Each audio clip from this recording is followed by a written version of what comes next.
Well, hello there. It's just 11 days until Christmas and only 6 until the release of Star Wars Episode 9, The Rise of Skywalker in theaters. And boy, a lot came out last night in that new trailer. That's pretty exciting. But today, we want to spend some time talking about The Mandalorian Chapter 6, Season 1, Episode 6. And there's a lot in here to unpack.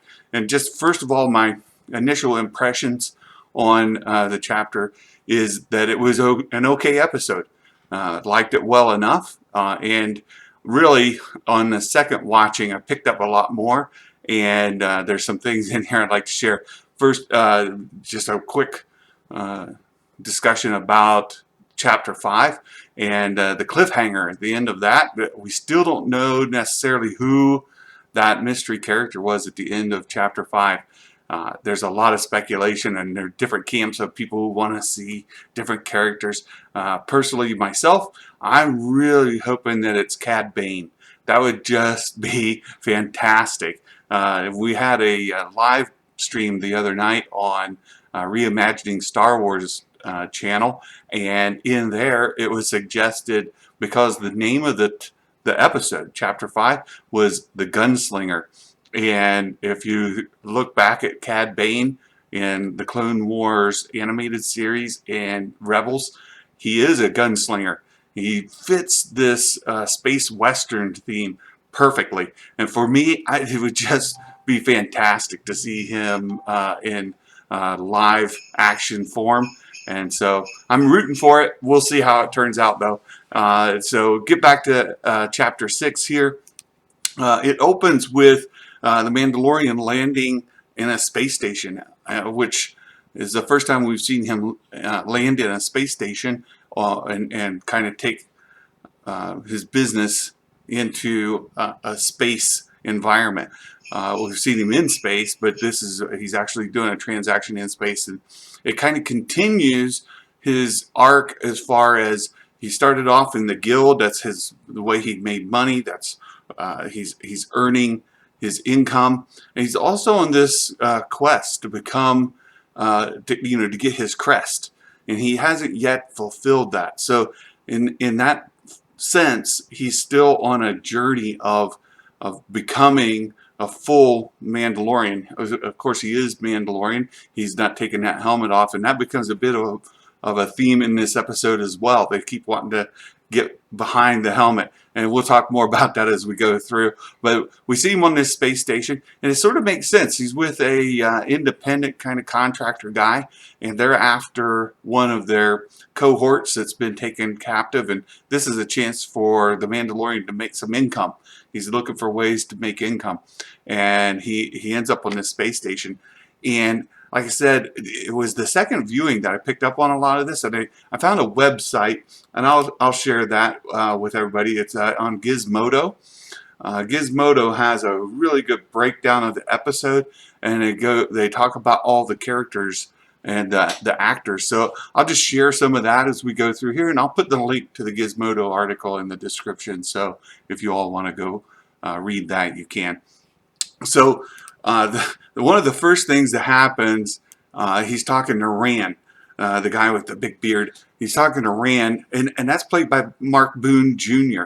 I didn't know Mark Boone Jr., so I go out to IMDb and look him up and see he's most known for being in Batman Begins. Again, I didn't remember his character all that well. It's been a while since I've seen the movie, so maybe it's just I'm not that familiar with the movie to recognize him. But I loved the interaction he had with the Mandalorian. They've got this history going back, and because he's got that helmet on, he says, what's the look? Is that gratitude? And then he says, I think that it is. He's reading into the Mandalorian's emotion. He knows that the Mandalorian's not happy about this, but he's going to project that gratitude just as a way to poke fun at the Mandalorian. And he kind of just has to take it. And it's a funny line. It's entertaining. I really enjoyed it. So as he's going through the station, he's starting to introduce him to the crew. The first person he introduces him to is Mayfield, Well, Mayfield is played by Bill Burr, and I recognized him. And again, I had to look him up on IMDb to kind of look into who he was. He's a stand-up comedian. He's played in several things more recently, and he's directed some. So here we've got a comedian, Bill Burr, Mayfield, and he's a former Imperial sharpshooter, which the Mandalorian takes a chance to take a poke at him and say, well, that's not saying much, and play it right into the stereotype that the Imperials have. And Mayfield says, well, I wasn't a stormtrooper, expletive. So that is fantastic that even within the Imperial ranks, they knew that stormtroopers couldn't shoot anything. It was hilarious. I love that line. Being an Imperial sharpshooter, well, that's not saying much. And then Mayfield makes a reference to, he kind of has to insult the Mando, but he insults his ship. He goes, oh, it looks like something out of Canobite, a slot machine out of Canobite. Which, again, interesting that they tie into some of the things that we've seen in the sequels, and maybe one of the most divisive parts of The Last Jedi. A lot of people dislike that Canobite sequence, and there's a lot of complaining about it. But here we've had them take it into The Mandalorian and reference it as a put down, right? That his spaceship looks like something you'd find on Canobite. So that was funny. And then they introduced Burr. And this is another actor I didn't recognize by name, Clancy Brown.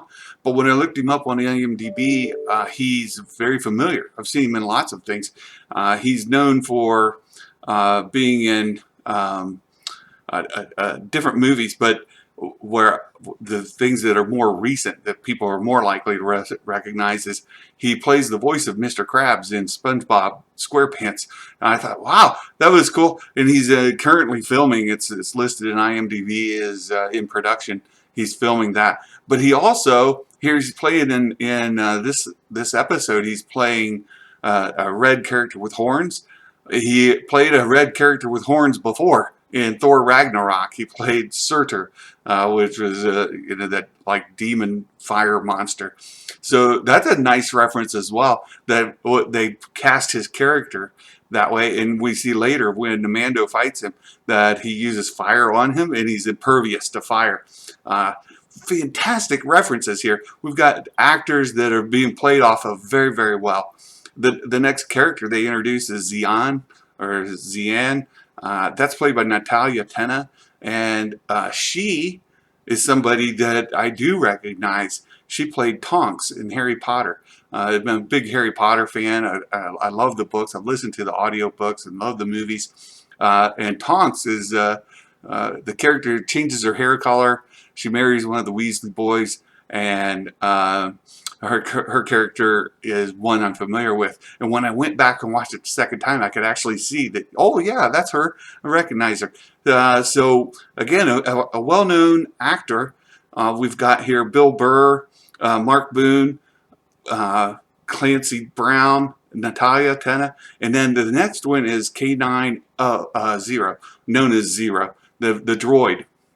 And when they introduced that droid, I almost didn't even look up who he was, but Richard Ayoade, I don't know how you pronounce his last name, Ayoade, but when I did look him up, I'm glad I did, because he played Maurice Moss from the IT Crowd, and I loved that series.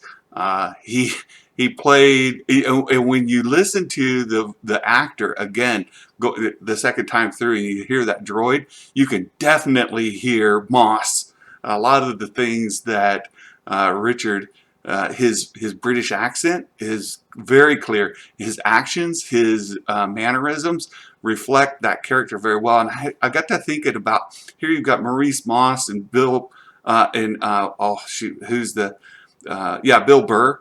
That you got two comedians here. This had to be a lot of fun to shoot this episode, just off of the comedic talent that they had on the show.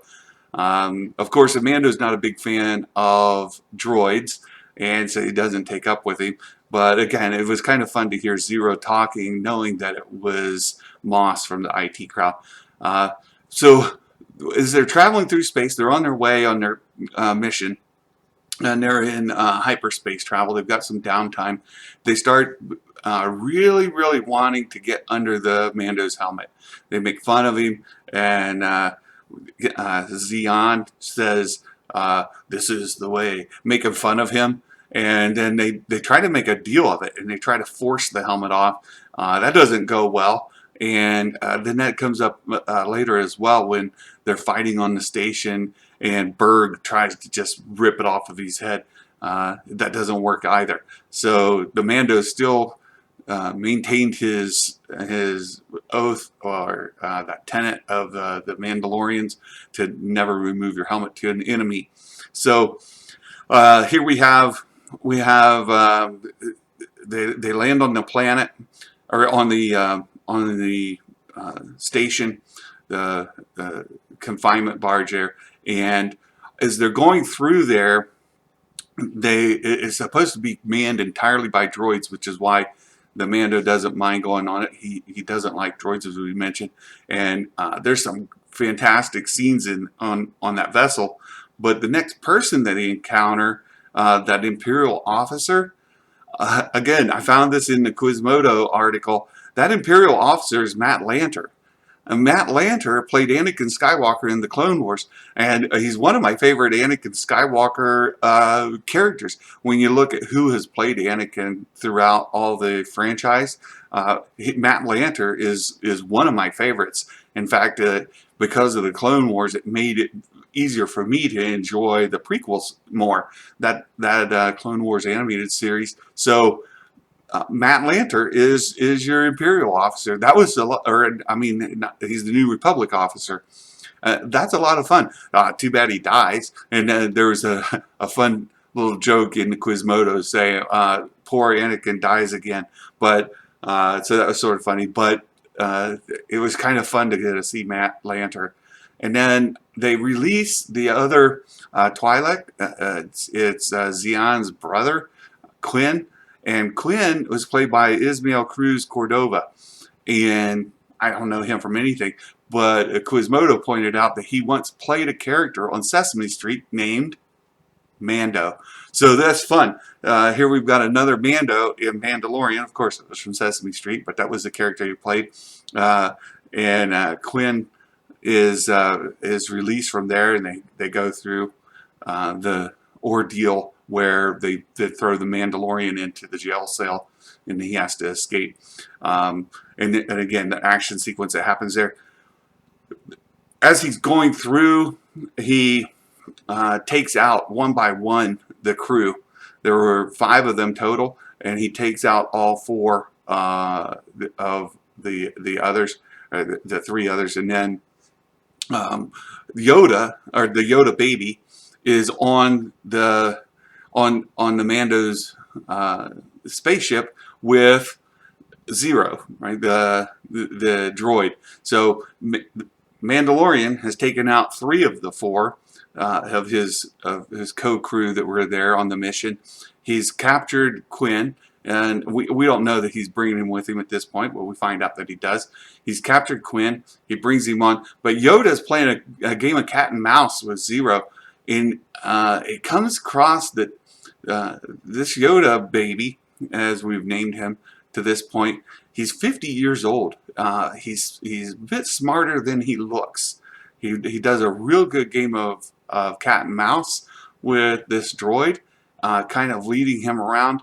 And they're right at the end. Another very funny scene. It reminded me back of the old Volkswagen commercial with the kid playing Darth Vader.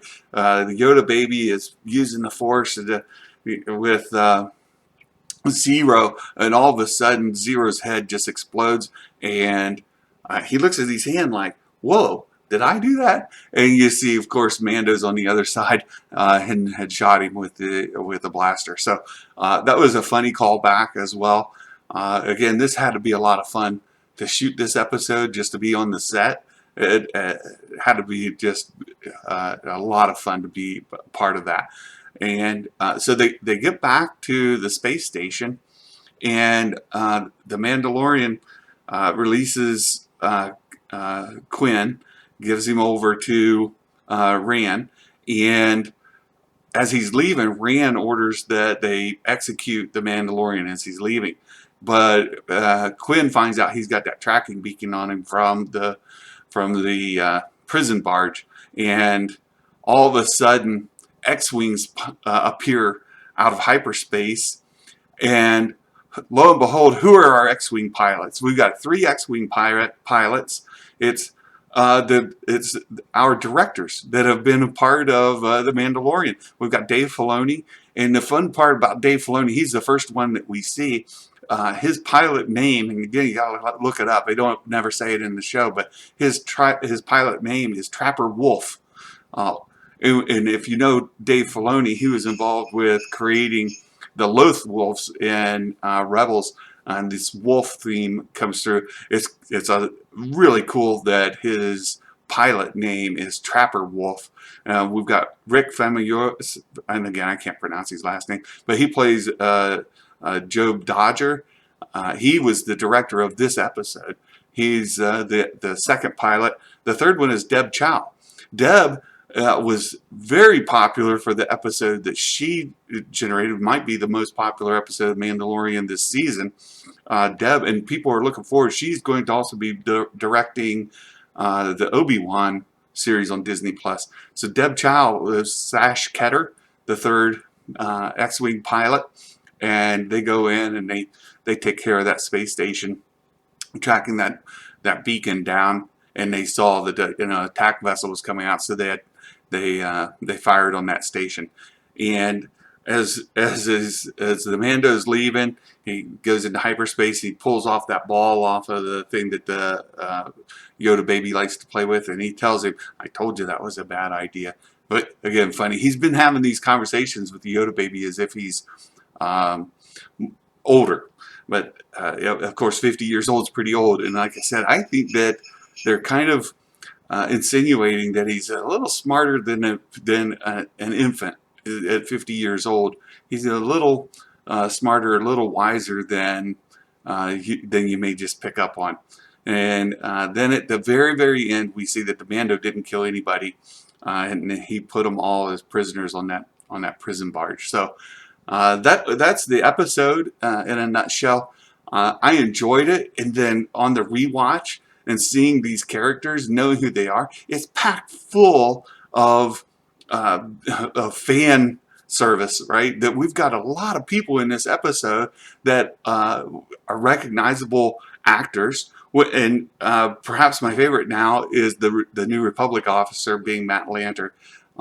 Really, really kind of excited about that, and that Dave Filoni, of course, was one of the X-Wing pilots. So for Star Wars fans, for people that are kind of deep into the lore, there's a lot of things to unpack out of there. And I kind of skipped over one of them. Is one of the characters on the prison barge is that four-armed creature that we saw, the same species as we saw in the movie Solo.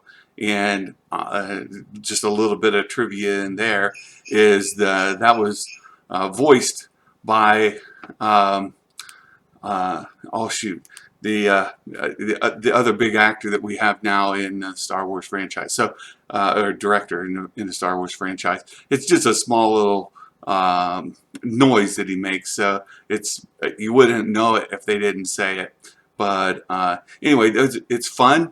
It's a great episode. When you kind of get these inside jokes and you kind of get the things that are going through, and overall I enjoyed it. Really excited. We get the next episode early. We get it Wednesday, right before the release of The Rise of Skywalker.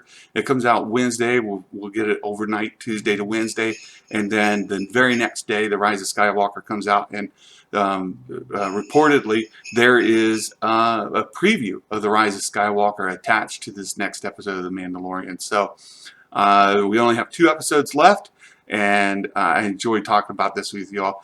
I hope that you enjoy the episode as well. Thank you so much for being here. Again, if there's any topic or any question you'd like to ask me, please submit them. We'll put them in the mailbox. We'll put them in Santa's mailbox here. We'll pull them out and we'll discuss them in a future episode. Until then, thank you very much, and may the force be with you. Merry Christmas.